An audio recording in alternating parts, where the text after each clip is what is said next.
Hello, third grade teachers. Today, we are going to take a look at Unit 7, Connecting Length, Perimeter, and Area. The purpose of this video is to provide an overview of the standards, intended pacing, and sample instructional strategies. In this portion of the video, we are going to review the AKS and Indicators of Achievement, or IOAs, for Unit 7. The AKS is the overarching knowledge and skills that students are expected to master. The IOAs are the learning objectives that allow students to demonstrate mastery of the AKS. Later on in Chapter 2 of this video, we will look at how the AKS and IOAs in this unit are paced.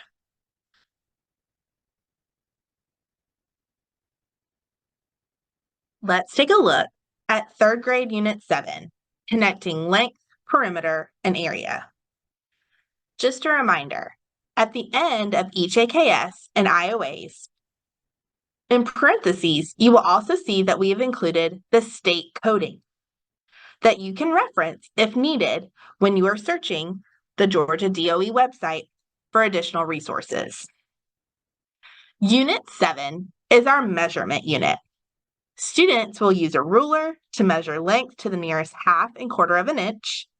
They will use the gathered data to ask questions and answer them and represent this numerical data using dot plots or line plots. Students will explore customary units of measure as they estimate and measure liquid volumes, lengths, and masses of objects, and solve relevant measurement problems. The first part of this unit has 1 AKS and 4 IOAs.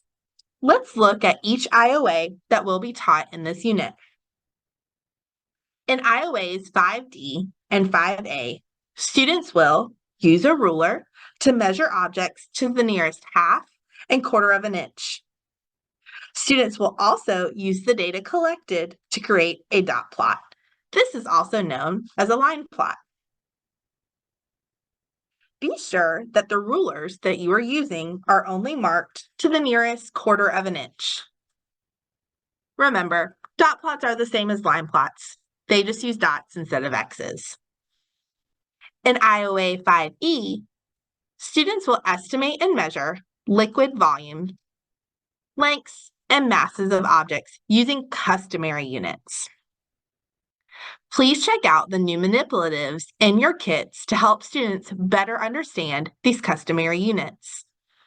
Students will also solve relevant problems involving mass, length, and liquid volume, all within the same unit. They will use all of the different operations we have learned this year, such as addition, subtraction, multiplication, and division. Finally, you will see that this AKS has 1 extension IOA. The new extension IOAs are there to support the differentiated needs of your students. As you can see, the word extension is bolded and in parentheses at the end of the IOA to denote that they are extensions and are specific to Gwinnett County. Please note that you will not find any resources from the state of Georgia for these IOAs, and they also will not be found on the pacing guide. Now let's look at the second part of this unit. It has 1 AKS and 2 IOAs. The focus for this part of the unit will be understanding perimeter. Students will have the chance to measure side lengths in inches of polygons and to determine the perimeter and also investigate the relationship between area and perimeter of rectangles. Let's look at each IOA that will be taught in this unit. In IOA 8A, students will find perimeter of polygons. This could include triangles, rectangles, pentagons, etc. Students will also determine the unknown side length when given the perimeter. It is important to note that we have not yet taught our geometry unit, so it will be important to remind students of attributes of the shapes, such as rectangles have opposite sides that are congruent. These attributes have been taught to students in previous grades. In IOA 8B, students will investigate and describe how rectangles with the same perimeter can have different areas, and how rectangles with the same area can have different perimeters. This IOA will focus specifically on rectangles. Finally, you will see that this AKS has two extension IOAs. The new extension IOAs are there to support the differentiated needs of your students.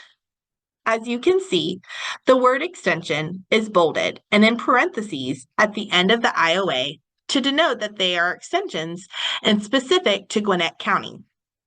Please note you will not find resources from the state of Georgia for these IOAs, and they will also not be found on the pacing guide. Chapter 2, Unit Pacing. Our pacing guide is closely aligned with the state pacing. With the first year of our new standards, we want to ensure we are following the expectations from the state. The pacing guide is an example intended to model how instruction of the AKS and IOAs in each unit may be facilitated, but teachers should design pacing to be responsive to the learning needs of their students. Now let's look at the pacing guide to see how the AKS and IOAs have been paced out over the course of Unit 7.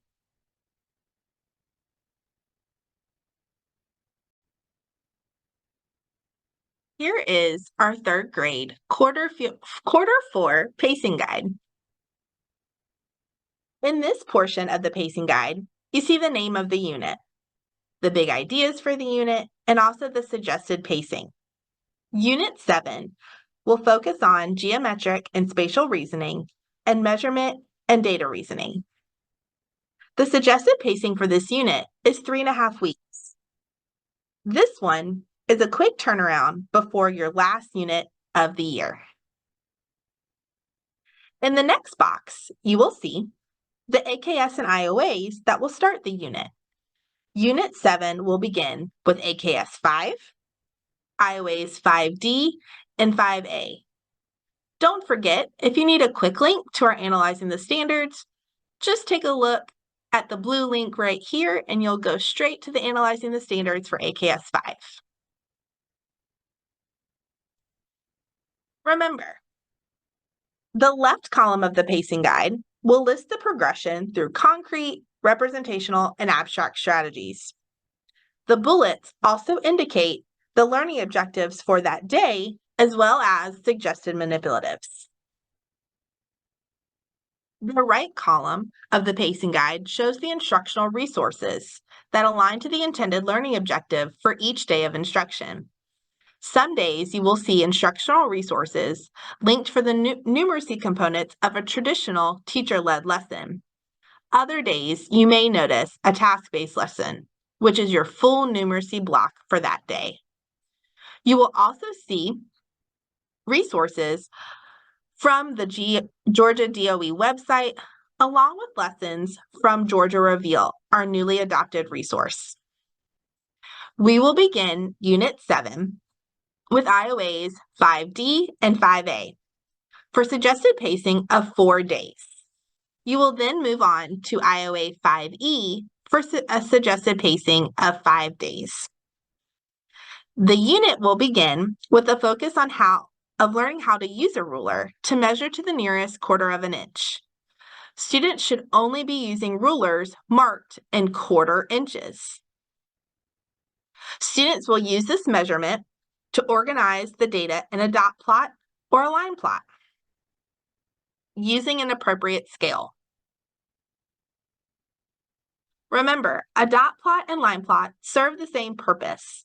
The dot plot just has dots instead of X's. You will notice that one day on the pacing guide has resources that fully support line plots, and you have one day that fully supports dot plots. This will be the first time students have seen and worked with line plots. This skill is no longer taught in 2nd grade. However, this is a great way to review using a number line with fractions. Then, we shift to IOA 5E.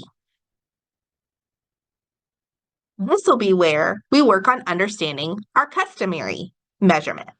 This is new for us this year. The very first day, you will notice a task-based lesson where students have the chance to discover the relative size of the customary units. The second day is a task-based lesson where students learn about reasoning about the relative size of customary units. These two lessons are very important, so please don't skip. You will notice that the customary units of liquid volume we are focusing on includes fluid ounces, cups, pints, quarts, and gallons. The customary units of weight or mass includes ounces, pounds, and tons. And finally, you'll see our customary units of length focus on inches, feet, and yards. The last 3 days of this unit, or of this part of the unit, do focus on solving relevant word problems using either liquid volume, weight and mass, and length. The use of measurement manipulatives is highly recommended throughout the unit.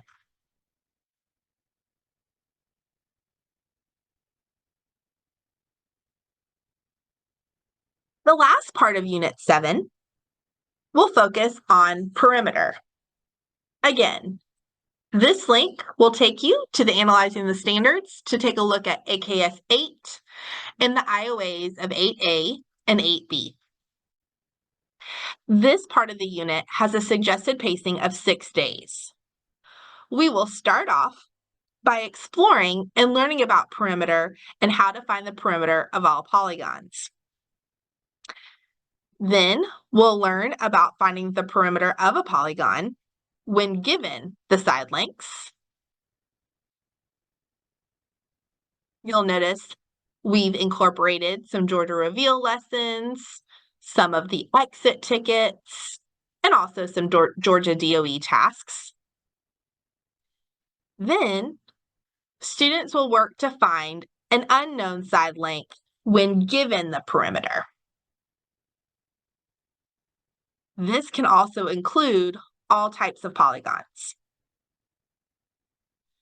The last 2 days of the unit focus on IOAs 8B, where students investigate rectangles that have the same perimeter but different areas, and then the same area and different perimeters. So we would call this fixed perimeter, and this one would be called fixed area.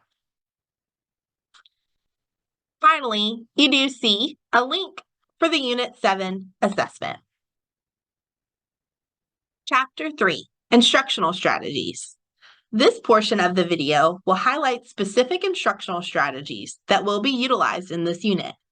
Please refer to the Analyzing the Standards, or the ATS, for guidance on additional instructional strategies for each IOA.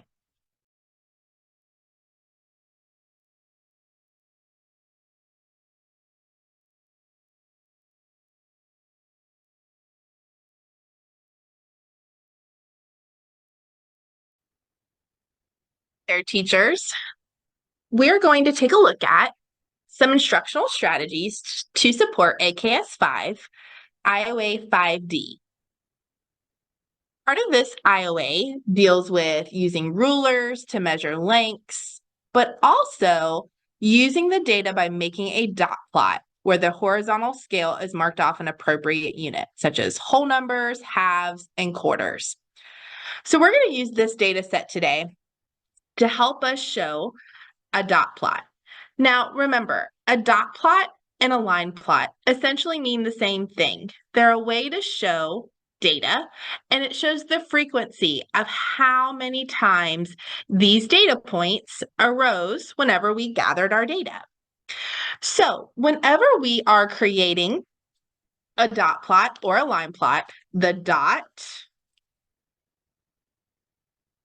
or the X on the line plot, either or, each dot or each X will represent one piece of data from the data set. So we're going to use this group of data to represent it, and I'm going to show you a dot plot. Now, one really great thing about this IOA is that this is the first IOA you are teaching after you finish your fractions unit. So it's a really great way to continue using fractions on a number line, and that's what we're going to do today. So in order to create a dot plot or a line plot, I do have to have a number line. So here's my number line. Now, before I can mark where my number line starts and where it ends, I need to take a look at my data. My data determines what number I start my line partitioned in and where it ends, because the data is what drives how your number line looks. So for example, as I look at my data pieces, I notice that I have some fractions that are less than one whole and very close to 0.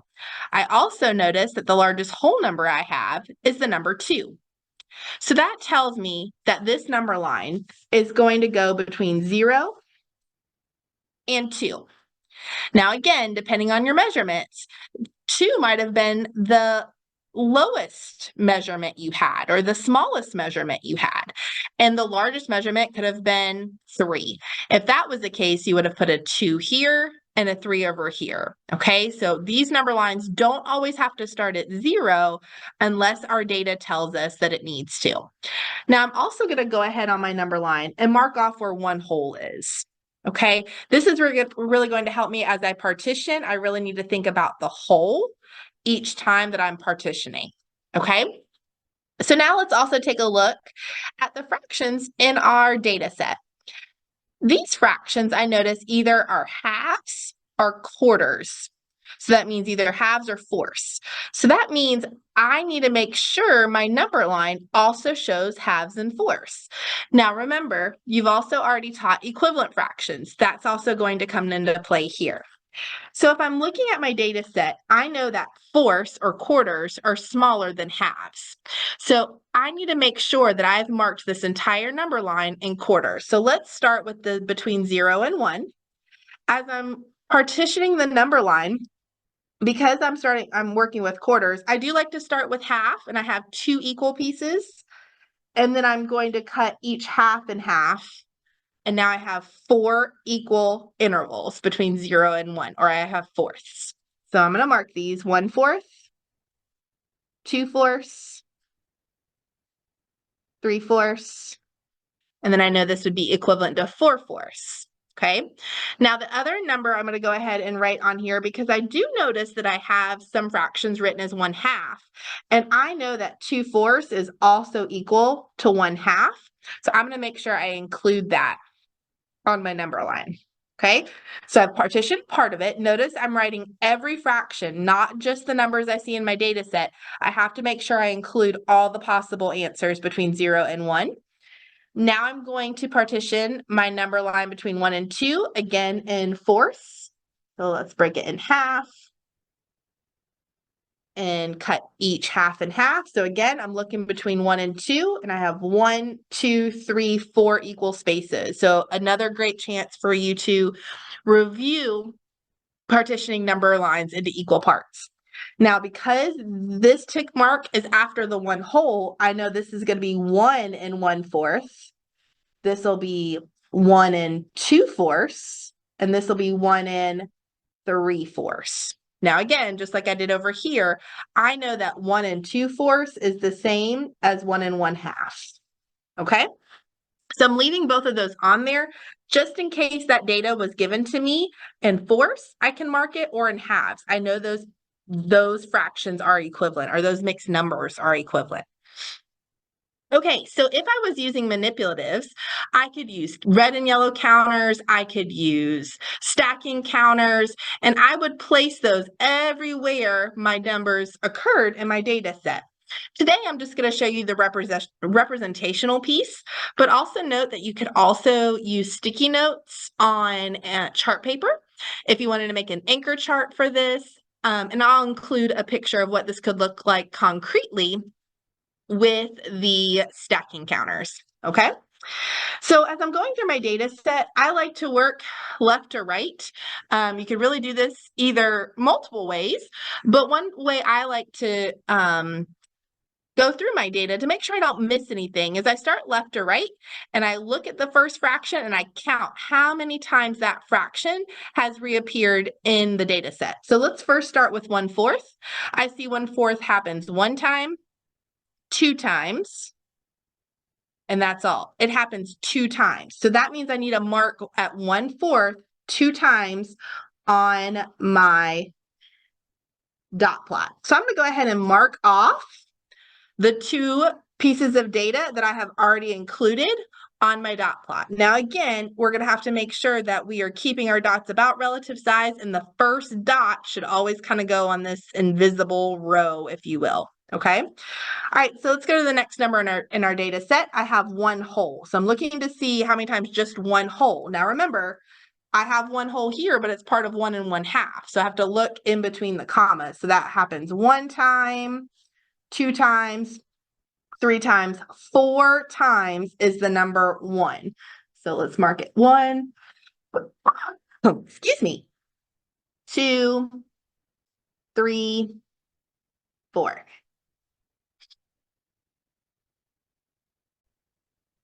So I've marked it 4 times, but I also need to cross it off in my list. 1, 2, 3, 4. It's a great way to just double check to make sure that you've included all of your data pieces.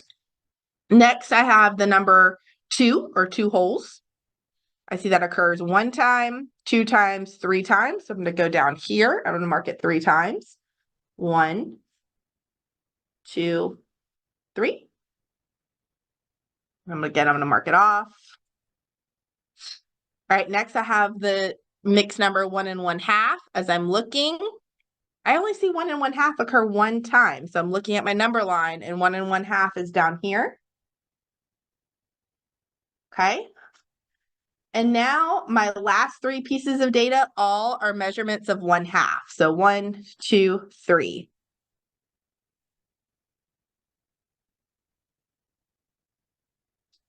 Okay. So 1, 2, 3. Now let's count how many data pieces or data points should be in my dot plot. 1, 2, 3, 4, 5, 6, 7, 8, 9, 10, 11, 12, 13. Let's count our dots. 1, 2, 3, 4, 5, 6, 7, 8, 9, 10, 11, 12, 13. It's always great to model to make sure that you've included all the data in your data set. Now, what does this data mean? What is it? Well, first of all, and it did not tell me this in the information, but most of your situations will show this. These numbers are measurement in inches. Because if I have someone else looking at this number, this dot plot, I need to make sure they understand that these measurements are in inches, and these are objects in my desk.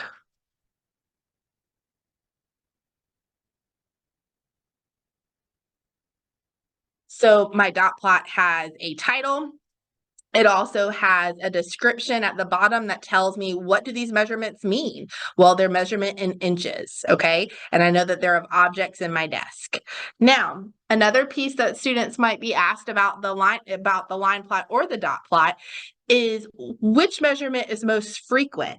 And that means which number had the most dots? And that would be 1 inch. There were 4 objects in my desk that measured 1 inch, okay? Something else that they might include is that we noticed that nothing had measurements at 3/4, 1 1/4, or 1 3/4. There were no objects that had that measurement. Or it might said, what is the smallest measurement? And this might be a misconception, but the smallest measurement is 1/4 or 1/4 of an inch. It's not this fraction because there's only 1 dot. It literally means the smallest measurement in your data set. What's the largest measurement in your data set? Some people are going to say 1, but we know the largest measurement is going to be 2. Okay, so remember, every dot plot or line plot should include a title and a label for that horizontal axis. That's another term that they might you might hear for that number line, because that helps us to explain what those numbers represent. Also remember that there are some small group moves to help you if students are not drawing their X's or their dots correctly. And students need to make sure that they are able to use dot plots or line plots.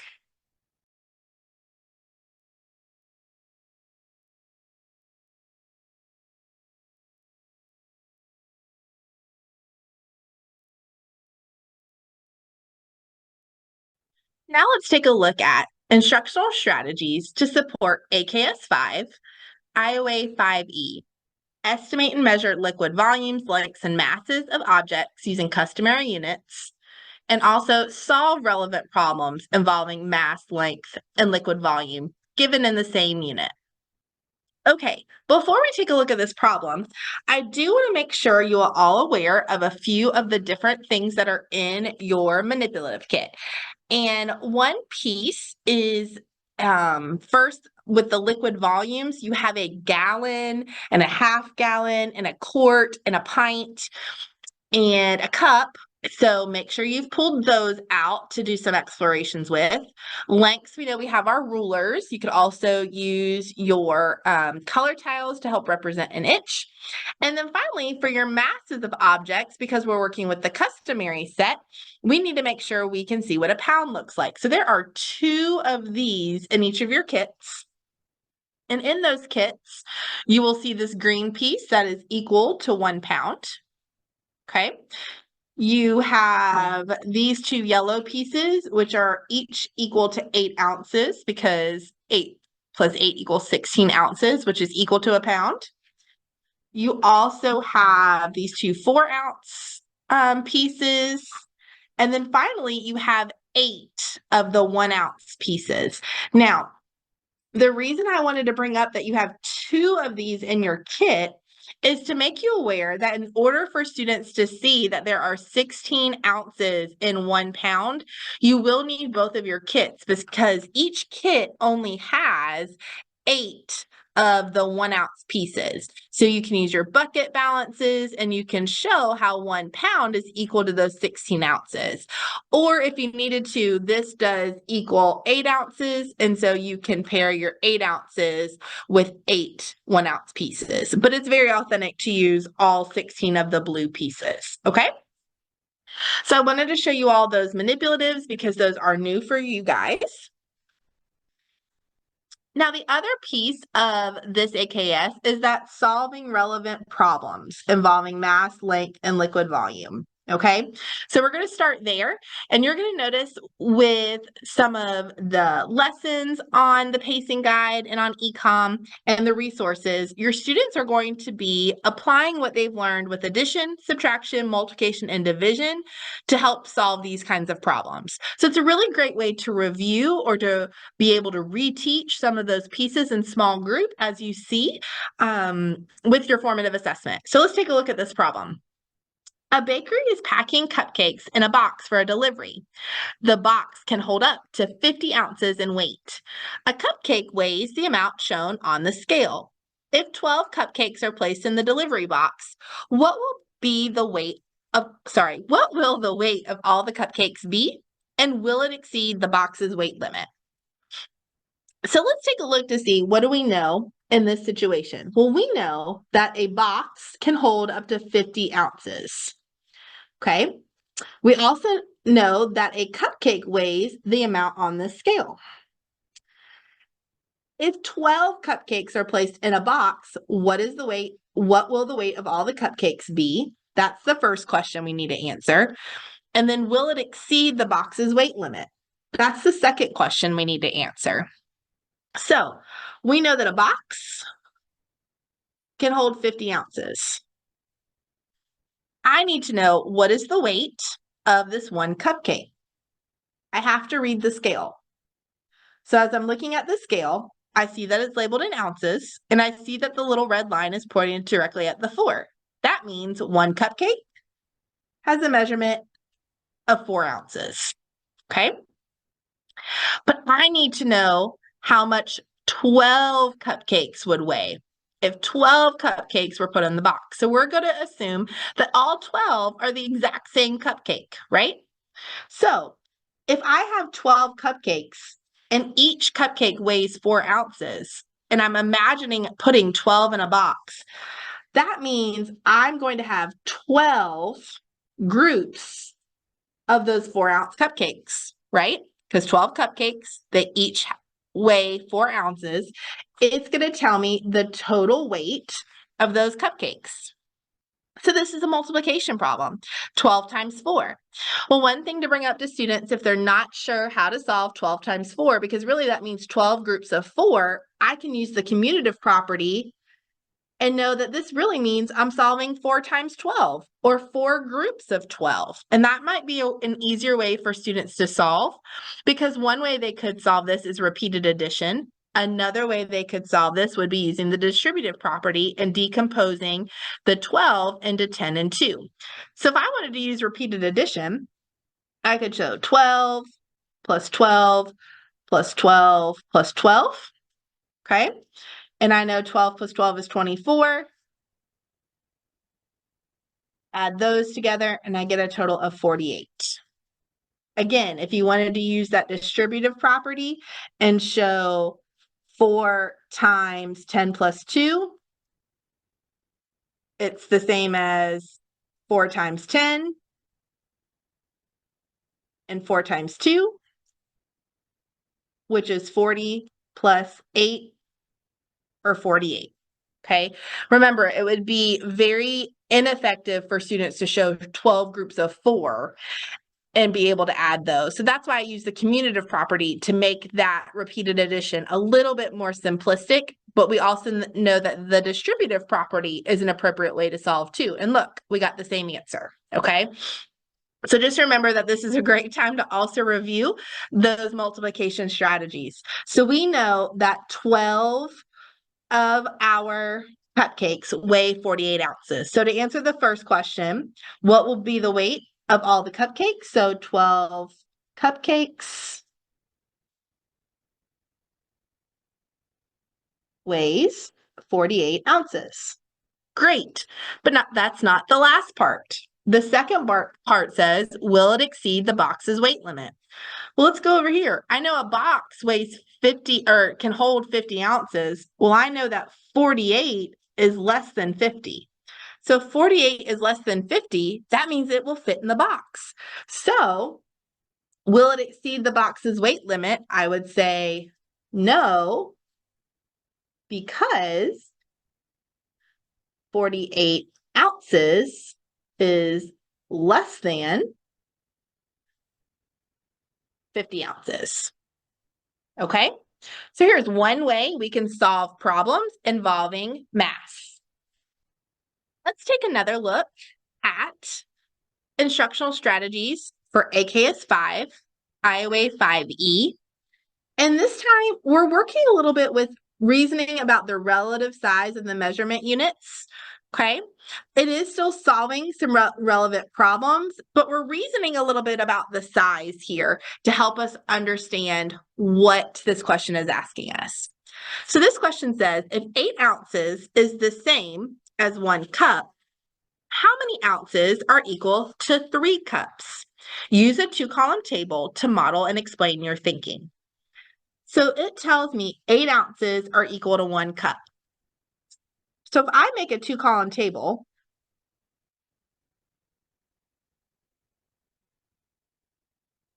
and if I want to compare ounces to cups, I know that for every 8 ounces I have, it equals 1 cup.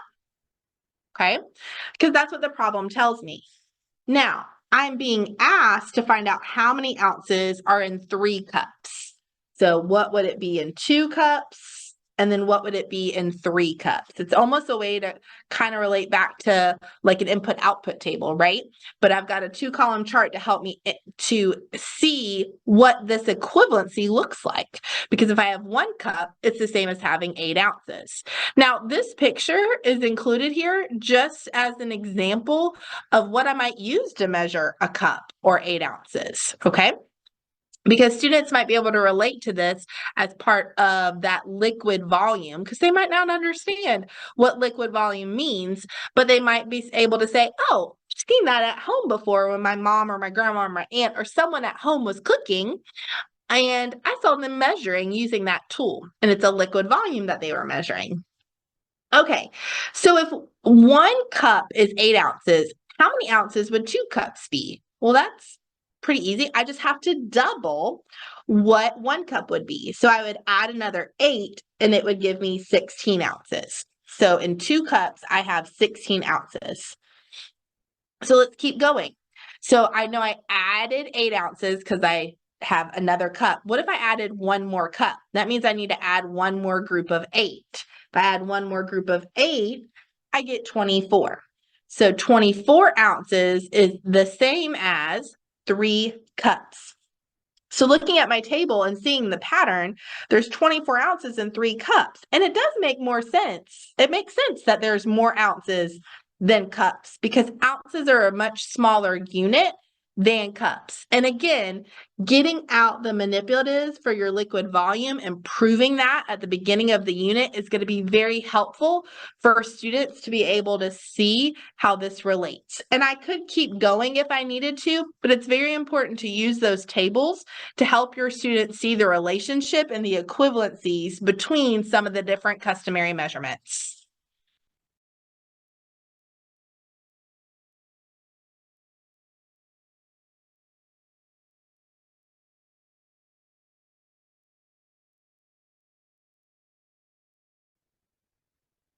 Okay, let's look at some instructional strategies for AKS 8, IOA 8A, which is determine the perimeter of a polygon and explain that perimeter represents the distance around a polygon, and then solve problems involving perimeters of polygons, including finding the perimeter, given the side lengths, and finding an unknown side length. Okay, so first let's remember that students learned about area way back in, I believe, Q1, right? Whenever we learned multiplication and then we learned about area. So one thing to make sure students understand is that when we are finding perimeter, we are looking for the distance around an object, okay? That means if I have this rectangle, if I were finding area, of course, I'm going to count the squares, right? But I'm finding perimeter, the distance around. So I literally have to count the spots going around this shape. 1, 2, 3, 4, 5, 6, 7, 8, 9, 10, 11, 12. This rectangle has a perimeter of 12 units. I counted 12 because I counted, each side length of my rectangle. So this side is 4, this side is 2, this side is 4, and this side is 2. Now that makes sense because a rectangle has opposite sides that are congruent. I learned that last year, okay? Now, one thing to note, with this perimeter IOA, we have not yet had our geometry unit. So this will be new for us this year in 3rd grade. We're teaching perimeter prior to teaching geometry. So you might have to remind students of that attribute, but it is an attribute they've learned before. Okay, so you will start out with some generic perimeters of shapes. You might have perimeters of triangles, of pentagons, of hexagons, of octagons, of weird shapes, right? However, we're going to be finding those perimeters, okay? Now, for our problem today, we're actually looking at how we find an unknown side length. So finding an unknown side length could be in a rectangular shape, or it could be in other polygons, because notice that this entire IOA is with all polygons, okay? So let's take a look. The perimeter of a regular hexagon measures 24 inches. What is the length of each side? Okay, first let's talk about the term regular. This is something that you'll want to make sure you talk with your students. Regular means all equal sides. I could have a regular quadrilateral, I could have a regular hexagon, I could have a regular pentagon, I could have a regular triangle, right? That's called an equilateral triangle. However, that means that they have all equal sides. In this case, I have a hexagon, which has 6 sides. So if this shape is a regular hexagon, it means it has 6 equal sides. All sides are exactly the same measurement. So I need to try to figure out what is the length of each side.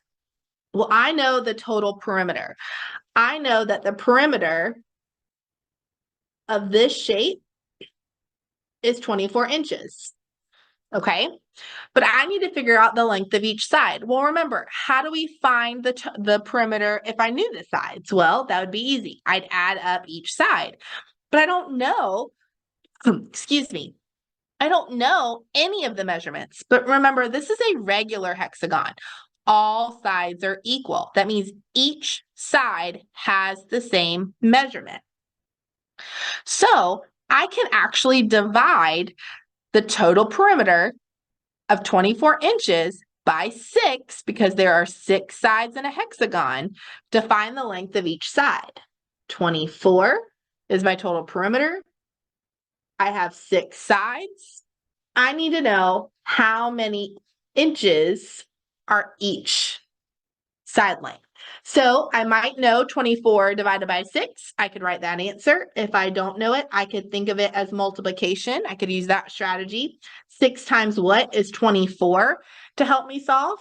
I might also need to draw a bar model and know that if this entire piece is 24, okay, if I have 6 equal pieces, what would each piece represent? Okay, so that's another visual. Even though these are side lengths, if I put all the sides together, if I opened up the hexagon and laid the sides out, what would each measurement be? Because they're all equal parts. We know that each side length would have a measurement of 4 inches. So again, this unit is helping us to incorporate what we've learned about dividing and multiplying to help us solve our problems. Let's take a look at a strategy for AKS 8, IOA 8B. This IOA deals with investigating and describing how rectangles with the same perimeter can have different areas, or how rectangles with the same area can have different perimeters. So this part of the AKS, this IOA, is centered around rectangles. So that's important to know. This is going to be what we call a fixed area problem. Now, one thing I also want you to notice is that this IOA specifically says for students to investigate. So the last 2 days of Unit 7 deal with this investigation. 1 day for fixed area, 1 day for fixed perimeter, that we'll see in the next video clip. So let's take a look at what does that mean to have a fixed area. Let's take a look at the situation. Shari has enough material to weave a rectangular rug with an area of 12 square feet. What could the dimensions of Shari's rug be? What rug do you think she should use? So this is telling me that the area of my rug should definitely be 12 square feet. Okay, so I have to figure out some different situations of what the dimensions could be. Remember, dimensions are length and width. So this is a really great time for you to review what area means in this unit. So we are going to be making a chart, and I'm going to have my area. I'm going to have my length. I'm going to have the width. And then finally, my perimeter. I didn't leave myself enough room, and I didn't want to write over here. I just put P for perimeter and A for area. That's totally okay. I should have moved over a little bit. Okay. Well, one thing we know that every area of these rugs is going to have an area of 12. So what you will want students to do, you'll want to give them something like color tiles, or you could give them grid paper, either or. And students need to build rectangles that have an area of 12.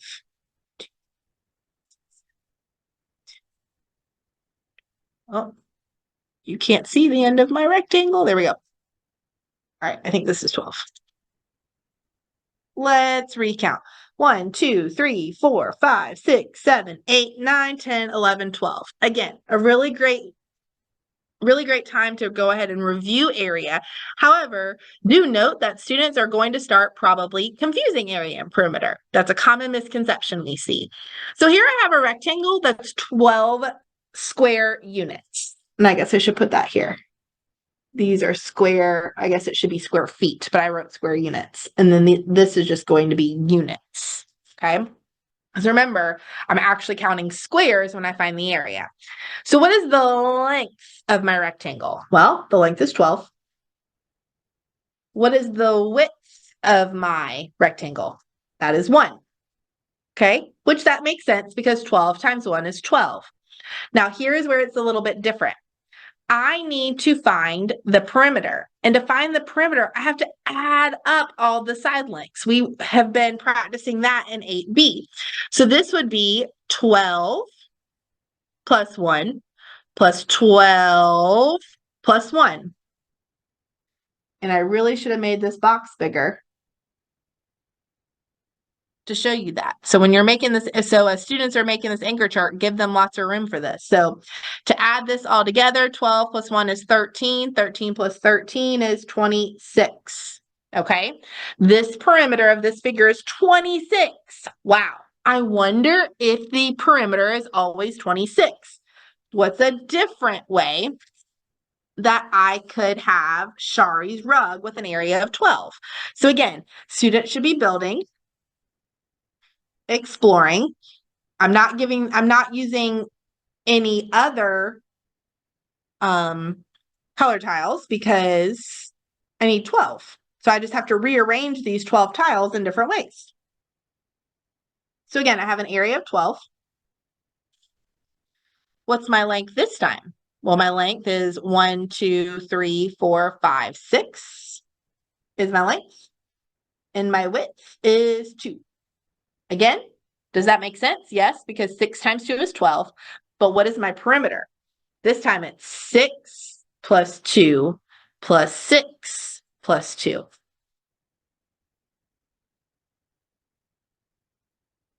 So 6 plus 2 is 8. 8 plus 8 is 16. Oh my goodness. That perimeter got a lot smaller. So these are the types of things you want students investigating. All right, can I do another way?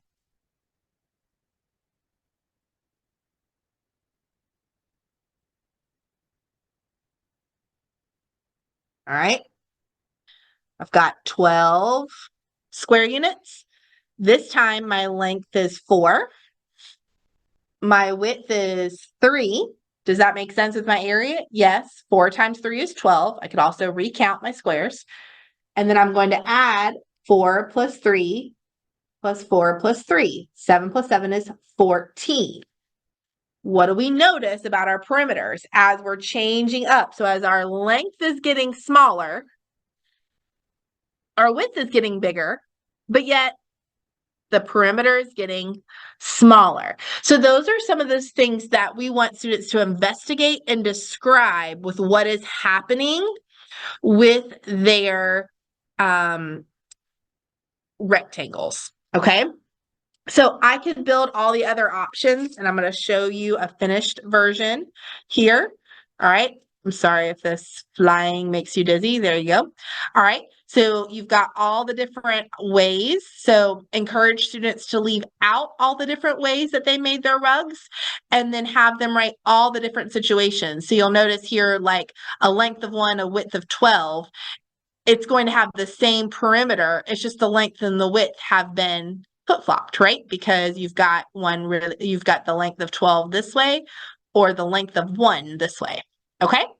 So then you'd want students to think about, well, what rug do you think you should use? In this case, it really noticed that Shari could have 6 different options for her rug. And we noticed that the smaller the perimeter, the more square shaped that the rectangle or rug would be. And again, you can see that here. Okay. So the smaller the perimeter, the more square-like the rug would be. So that's what we mean for students to be able to investigate and describe when reasoning, when the area stays the same, but the perimeter is different. Okay, let's look at our final strategy or instructional strategy with this IOA.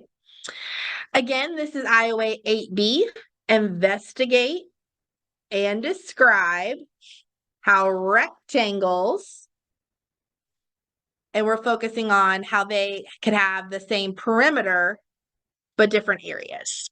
Okay, so this is an example of a fixed perimeter problem. All right, let's take a look. Brian has 12 yards of fencing to make a pen for his new puppy. What are all the possible rectangular pens he can build for his new puppy? Which pen do you recommend and why?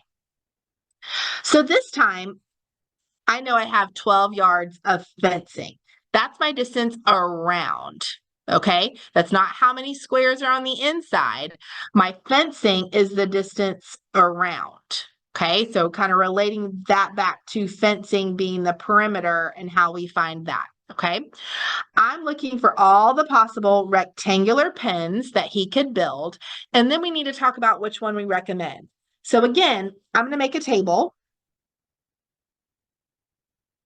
to help organize this information. And you want students to also make a table. Now, if I go back to the problem, the fencing is in yards. So the perimeter this time is going to be in yards. So the area would be in square yards. And I know that the perimeter has to be 12. Okay. So again, going back to investigating, we don't know what the length and width could be. We just know that the distance around has to be 12. So this is where you want students to try to figure out, well, this has 1, 2, 3, 4, 5, 6, 7, 8. This perimeter is 8. What would happen if I added 2 more? 1, 2, 3, 4, 5, 6, 7, 8, 9, 10, 11, 12.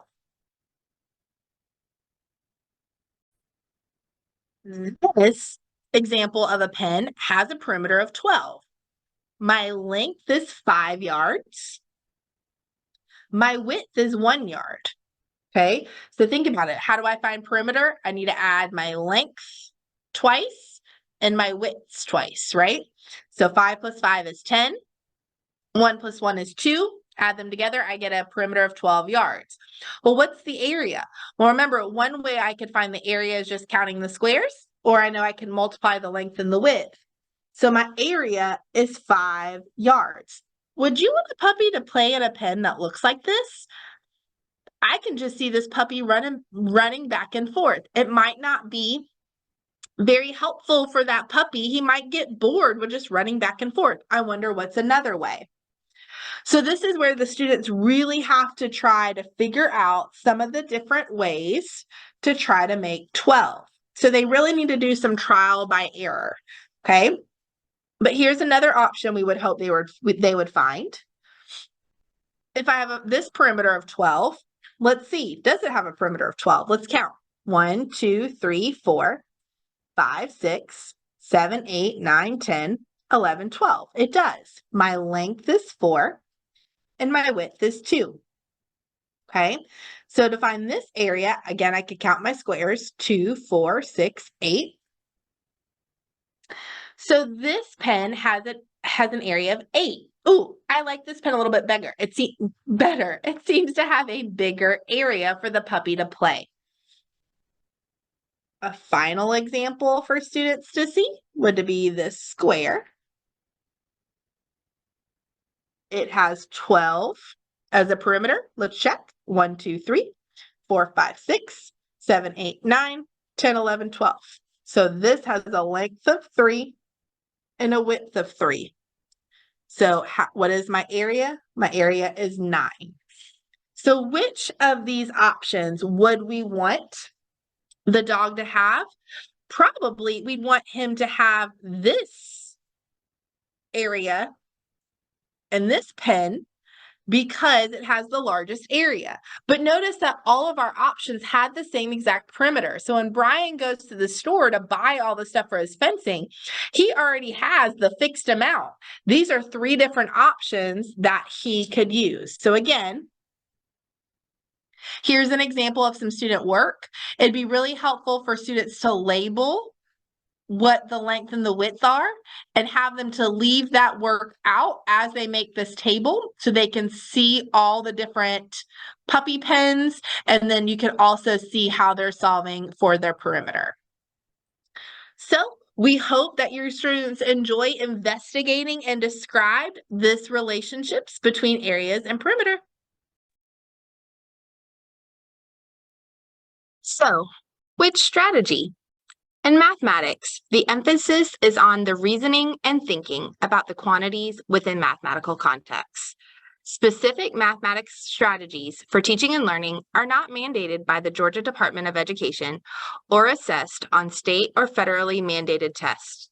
Students may solve problems in different ways and have the flexibility to choose a mathematical strategy that allows them to make sense of and strategically solve problems using efficient methods that are most comfortable for and make sense to them. It is critical that teachers and parents remain partners to help each child grow to become a mathematically literate citizen. These standards preserve and affirm local control and flexibility. This is from the Georgia DOE's Comprehensive Grade Level Overview.